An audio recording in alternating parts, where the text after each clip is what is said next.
Hello, today I'm going to be showing you a project called the Decade Collage. I have a folder that I've created. I'm going to open it up and show you what's inside. Your first step is going to be collecting some images. You want to choose 3 different decades, and I'm going to start with the 1950s. So I have a few different images I've just found online. You want to make sure you've got a variety of different pictures that focus on things going on during the particular decade that you're going to be designing for. So I've got a picture of Elvis. I've got some images of people in the 1950s, and it's pretty easy to find images like this. You just want to spend a little bit of time collecting those images and making sure they're usable. Notice I have a PNG file. The best bet is to find JPEGs. You can use stock photography sites, or you can just do a Google search since we're just working with these for practice. So I created a folder on my desktop, and I used the folder to put everything into that I'm going to need for my assignment. Now that I have that done, I'm going to open Photoshop, and I'm going to start dragging each of my photos. Just drag and drop them right into Photoshop so that they open up and I see what I've got. I'm just going to open a few of these for starters. I'm going to pull them straight down into the Photoshop icon. And I'm going to just start with 4 images. I believe the assignment is going to indicate exactly what your requirements are for specifics, but for now I'm just going to get the best 4 I could find at the moment to get you started on your project. So here I've got 4 different files, and these are basically the resources for what I'm going to be putting on the collage. And now we need to start the collage document. So like I said, you'll be doing 3 decades, but I'm going to just show the 1 decade, which is 1950s. So I'm going to go File, New, and this time I'm going to name it 1950, and I'm going to keep them at 4 by 4 inches, and I changed the resolution to 150. It's kind of a nice basic in-between resolution since we're getting pictures off the web. It's kind of hard to detect exactly what sizes you'll need. And I'm going to hit OK, and I'm actually going to pull this tab down and have my working document kind of separate from all of my files. There's a lot of ways you can manage your workspace, but this tends to be the way I like to work the best.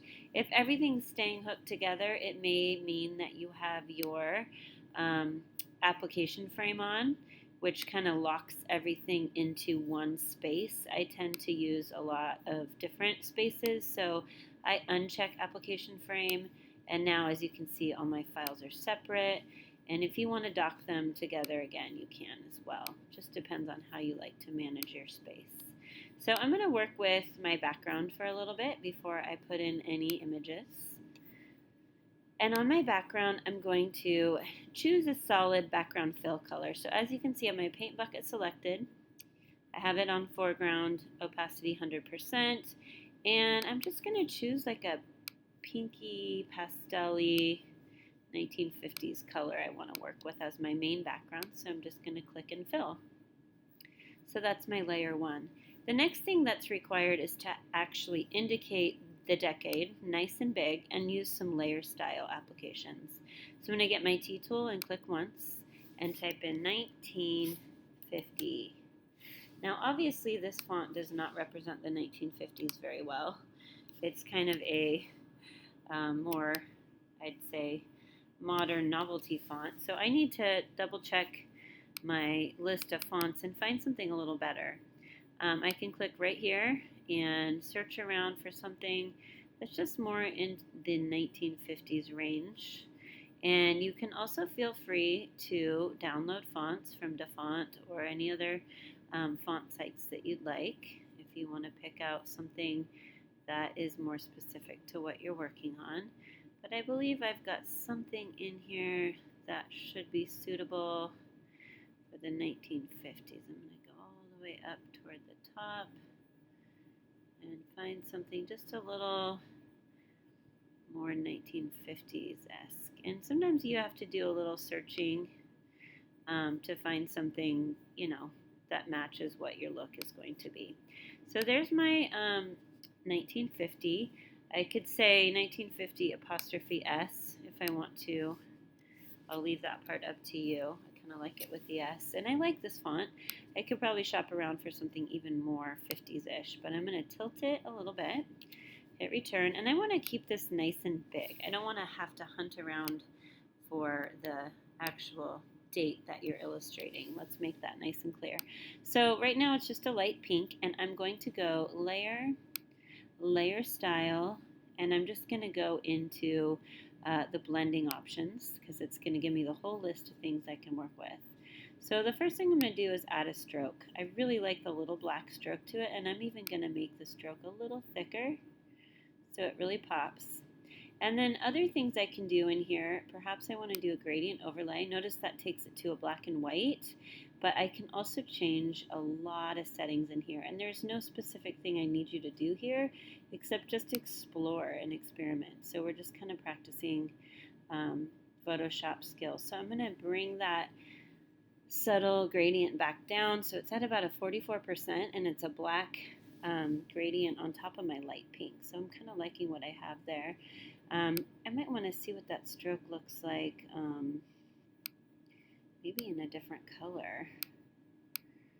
Oh, I kind of like this sort of, maybe I'll go with some teals and pinks as my main two colors. So keep your colors subtle and make sure that they match your theme. I could try throwing in a drop shadow here. Sometimes a drop shadow can make it a little bit too poppy, but I like this. I think I'll do a slight drop shadow. I might change the angle a little bit. Okay, and again, there's so many different things you can do within your layer styles. That's why we're practicing. And then I'm going to hit OK. So notice once you've done your layer style on that particular layer, it shows you all of the steps, and you're also able to hide and show them or go back in and change them at any time. All right, so I've got my background. I'm going to throw in just some really basic shapes as well. So in Photoshop, you've got your shape tool over here. These are going to come out as a vector shape. So it kind of depends on what you want to use, or you can draw your own shapes, which is what I'm going to do with this step. I just want some triangles in here, so I'm going to use my polygon lasso tool, and I'm just going to create a new layer first. So these are all on their own layer, and I'm just going to click, click, click, and click, and then I've got sort of a space to fill. Let me get a little bit of a brighter pink, nothing too major, and get my paint bucket and fill that in. Once I've done that, I can go Command D to deselect.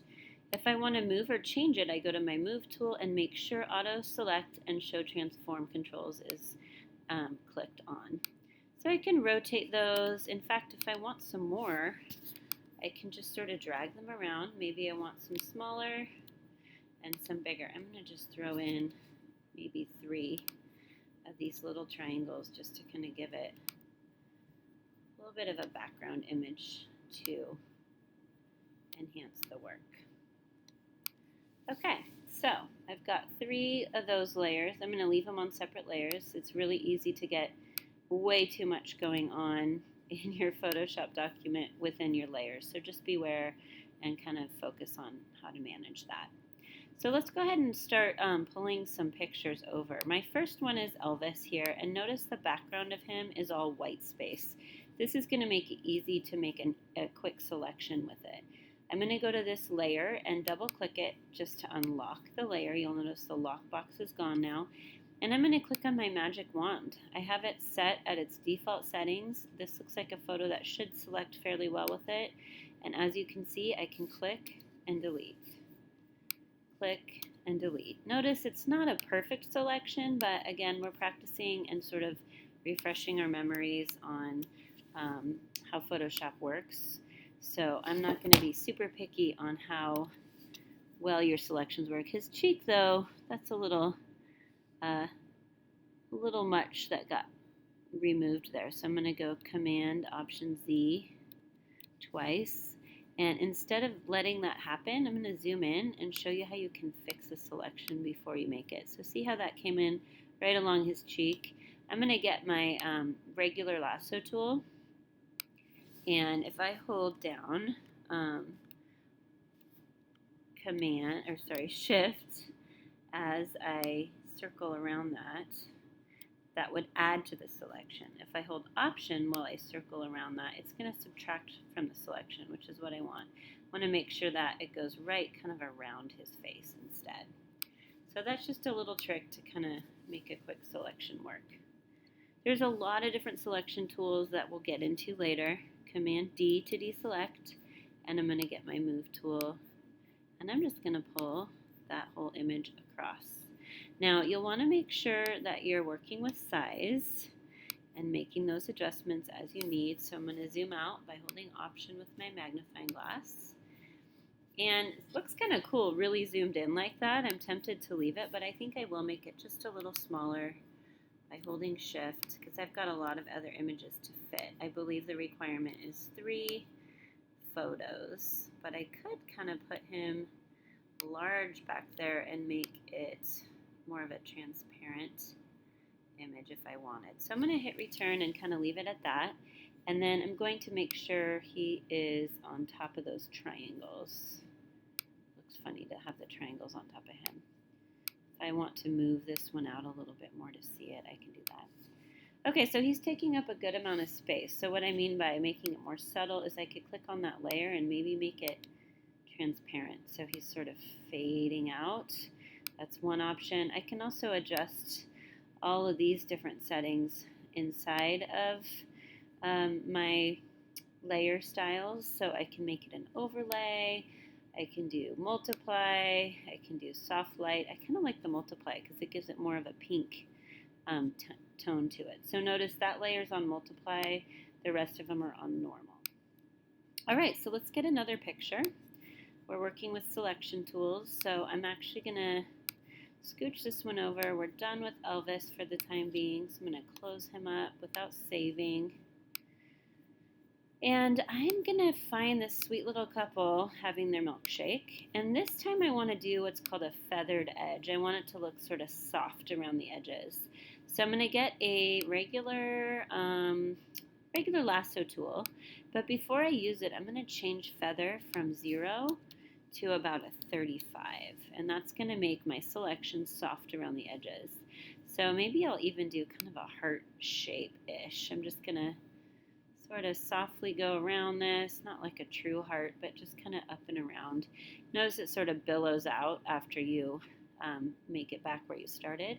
You get my Move tool, make sure I've double-clicked to unlock the layer, and I'm just going to pull that across, and notice it's got sort of a soft feathered, almost dreamy-like selection. Now, if it still has some sort of abrupt edges, which this one does, notice it still kind of looks like a square, I can either go back and adjust the selection, or since it's on its own layer, I can use an eraser tool and get a nice soft, brushy eraser, make it a little bigger, make sure I'm clicked on that layer, and then I can just kind of do a little extra work on that selection myself. So kind of pull out a little bit more detail so it's more of a soft edge. Now this isn't really the best placement. These guys are right on top of Elvis's face. So let's make them smaller. Scooch it over and maybe even rotate it slightly so it's kind of tilted. Okay, so far so good. We've got our 2 images so far, some shapes, and our text, and I'm going to go get another image.